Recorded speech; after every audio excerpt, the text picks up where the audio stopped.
আমাদের নেতা মাওলানা গোলাম সাবান মরহুম, আমি বলতে চাই তিনি এই সংসদে একটি কথা বলেছিলেন, যার জন্য সিন্নি খাইলে মোল্লা চিনলে না।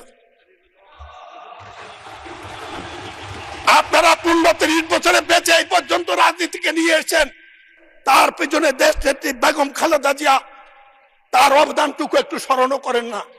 সংসদে দাঁড়িয়ে ভয় হয়, আগে যাদের বিরুদ্ধে দাঁড়িয়ে কথা বলতাম তাদেরকে চিনতাম, আর আজকে যাদের বিরোধী দল তাদেরকে এখনো আমি চিনি নাই। আওয়ামী লীগের বিরুদ্ধে নির্বাচন তারা কি করবে জানতাম, কিন্তু সৎ লোকের শাসন, জামাত প্রতিপক্ষ হইলে কি হয় এবার আমরা মাঠে হারে হারে টের পেয়েছি।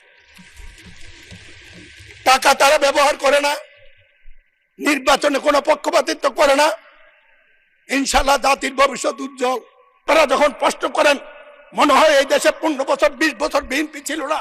আজ আমি খুব প্রীত এবং আনন্দিত